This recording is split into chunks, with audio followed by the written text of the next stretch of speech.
Hello everyone, this is topic 68, Society and Culture, Myths and Customs, Intercultural Reflection. Introduction. Socio-cultural competence is a key component within communicative competence, which is the acknowledged aim of all language instruction.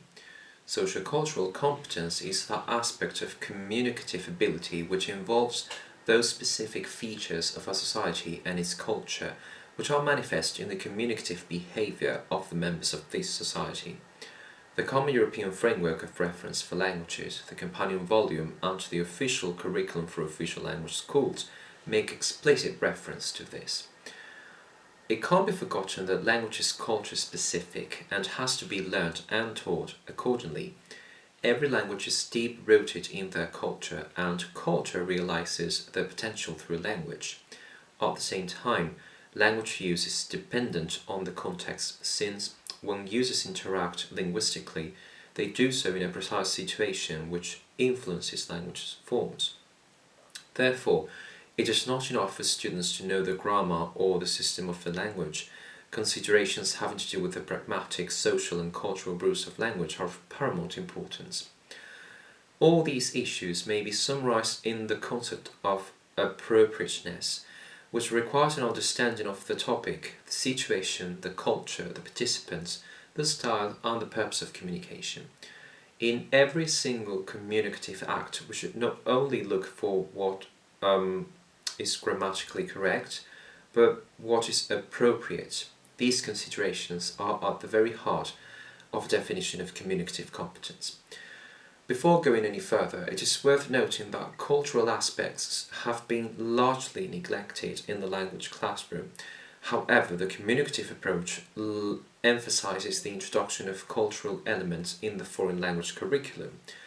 Filling students up with all the important grammar and vocabulary, polishing the pronunciation and honing the communicative skills does not actually seem to be helping them to achieve the wider goal of being able to genuinely communicate with and understand the real world outside the classroom at all.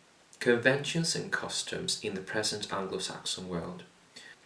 So in the following sections we shall provide some general cultural conventions present in the Anglo-Saxon world, with a special emphasis on the UK and the USA. Some of these conventions may provoke cultural clashes, as things may be done differently in our students' countries of origin. Therefore, explicit attention to them should be drawn in the language classroom. It is worth noting that many of the adult students in our classes may have travelled widely, or have at least had some first-hand experience with foreign cultures. Travelling abroad certainly broadens one's mind and also offers situations of cultural misunderstanding. These situations make one reflect not only on the foreign culture, but also on one's own culture, therefore developing what's known as cultural otherness. As aforementioned, in the sections that will follow, the attention shall be paid to the ways in the UK and the USA, mainly due to time constraints. However, there's a clear awareness that there are many other English-speaking countries. More than that, a note should also be made to international English, since in the last decades, English has become closest to being the single international language, having achieved a greater spread than any other language in recorded history. One of the immediate outcomes of this new emerging English is that it is no longer linked to the nation and culture of its native speakers. Since students are very likely to engage in interactions with non-native speakers of the language, non-native varieties should also find a place in our classroom. The complexity of such a task could be lessened by providing students with appropriate accommodation skills that allow them to interact successfully in a variety of situations and with a variety of participants. Meal times. English and American people tend to eat 3 times a day. Breakfast is usually a small meal during the week, but a more substantial cooked breakfast of eggs, bacon and tomato, which is something eaten in the weekends, especially if you go to the UK. Maybe in some other areas such as the United States and Canada, brunch is also a common middle class way of having breakfast at weekends. When it comes to lunch, they usually have something light, and this is normally eaten between noon and 2 p.m. At the weekend, this becomes the main meal of the day for many people, and families often have a large cooked meal, typically of fish or meat or vegetables. But during the week, especially if it's during the lunch break when you're working, the most common thing for British people at least is to pop on the nearest Greggs or Tesco to just get a meal deal and off you go. The evening meal is usually eaten between 6 and 7 p.m. It is normally a large meal consisting of meat or fish and vegetables, and it's usually way heavier than what we would have in Spain, at least generally speaking. Social behavior. When it comes to personal space, you should not stand too close to people when you talk to them. English and American people tend to find it uncomfortable, especially if you're around bigger cities. Meeting and greeting, most people shake hands when they meet for the first time or in a formal situation. When people are good friends, they will sometimes kiss each other on the cheek to say hello, goodbye or thank you. But it's not as common to give 2 kisses as it is in Spain. When it comes to eye contact in public, and particularly on public transport, people avoid making eye contact with strangers. Most people either scroll down on their phones, or look towards the ground slightly rather than at people's faces. Queues. The English are famous for being very polite. They always join the back of the queue and wait for their turn when buying tickets, waiting in a bank, post office or for a bus or train. If you jump the queue, in England you're known as a queue jumper, and although people may not say anything to you, they will certainly be annoyed. And it also works when you go up the escalators. You should always keep left and leave the right hand side for people who are in a bit of a hurry. The word sorry in England and the US is almost a reflex action. Sorry is not necessarily used to indicate an admission or of guilt. There's a few situations where it would be employed. For example, if you bump into someone, or if someone bumps into you, you say sorry if your arm accidentally brushes against someone else's when passing through a crowded doorway. You say sorry when you can't hear someone properly. You say sorry but before you complain about something. And people sometimes say sorry instead of excuse me when they want to attract someone's attention. Now, when it comes to P's and Q's, children in England are often told to mind the P's and Q's. P's for please and Q is for thank you. Whenever you ask someone to do anything, you should say please, and whenever someone does something for you, you should say thank you. A few examples would be when you get out of a taxi, when a waiter serves you food, when a shopkeeper gives you your change. It's not really something that we do not do here in Spain, but it's true that you will definitely hear it more often in the UK and the USA. Now, when it comes to opening and closing times, you should bear in mind that shops do not necessarily close at noon. There's not such a thing as a long lunch break as we have here in Spain. It is true that shops tend to close way earlier than in Spain, but on the other hand, it is true that it is more likely to find a 24-hour shop or just small shops such as Tesco, which probably close at 11 p.m. Language learning, intercultural dialogue, and overcoming of stereotypes. The purpose of intercultural education is to create a degree of understanding of other cultures so as to establish with the members of those communities forms of communication as free of prejudice and stereotypes as possible. In other words, the aim of intercultural learning is to increase international and cross-cultural tolerance and understanding.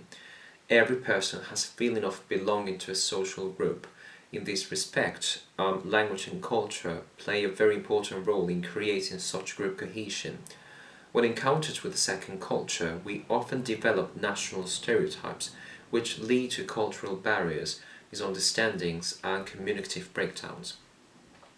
Whereas national stereotypes might be impossible to eliminate altogether, what we can indeed do is to raise awareness of their presence and, most importantly, its distorted vision of a particular cultural group. Besides, it should not be forgotten that stereotypes very often go unnoticed. That's the reason why, as language teachers, we should do our best to make students aware of their existence. After an initial awareness-raising phase, we should also provide students with tools to overcome those stereotypes. For example, meeting foreign people, being open to different ways of doing things, etc. By all means, this type of activities requires seeing ourselves not only as language teachers, but rather, most importantly, as language educators. Through English, we have the possibility, or even the duty, to prepare our students to be competent citizens of the world. This role of educator makes many teachers feel uncomfortable, above all with the idea that we may be influencing those students in some way. However, what we're doing is helping them to become more aware of the world around them and to better interact with it. Moreover, English as a foreign language teachers tend to have a wide variety of different backgrounds in different disciplines. They have different experiences and in many cases may have travelled extensively and got to know several different cultures. They may have undergone the experience of living in or adjusting to and understanding a different culture. In this sense, there's a lot that they can bring to the job since they are unique mediators of cultural relativity. As for our students, we should strive to make them interculturally competent so that they're able to look at their own culture from the point of view of their own culture, understand or see the target culture from its own perspective, and be aware of how each community appears from the perspective of the other. In conclusion, cultural aspects have been largely neglected in the language classroom. Indeed, it was not until the failure of the audiolingual method that they started to be taken into account. The overall objective of the audiolingual method was to enable American soldiers to pass as Germans so that they could perform spying functions. However, they were given away as foreigners by the lack of cultural knowledge. The communicative approach emphasizes the introduction of cultural elements in the foreign language curriculum. If the students are to have any hope of using the language skills to generally comprehend and communicate in the global village, sociocultural components and intercultural awareness are crucial. There's a certain feeling that if culture is an integral part of language, then students will just pick it up. That culture is impossible to teach, and also that we should not in any way be seen to be foisting values on students. However, in order to make our job relevant and meaningful, teaching intercultural awareness is absolutely vital. Language itself is defined by culture. We can't be competent in the language if we do not also understand the culture that has shaped and informed it. We cannot learn a second language if we do not have an awareness of that culture and how that culture relates to our own first language or first culture. Therefore, it is not only essential to have cultural awareness, but also intercultural awareness. Finally, it should be noted that teaching sociocultural competence in language classrooms is not the same as asking students to abandon their own culture and adopt another identity. Instead, it is meant to offer information on some of the underlying factors that can affect discourse. There is no overt nor implied prescription. Teaching sociocultural competence is simply a way to encourage foreign language students to develop an outlook on communication in the English language that is informed and attentive. Thank you so much for watching. Feel free to check out the other topics, like, comment, subscribe, whatever, and I'll see you in the next one.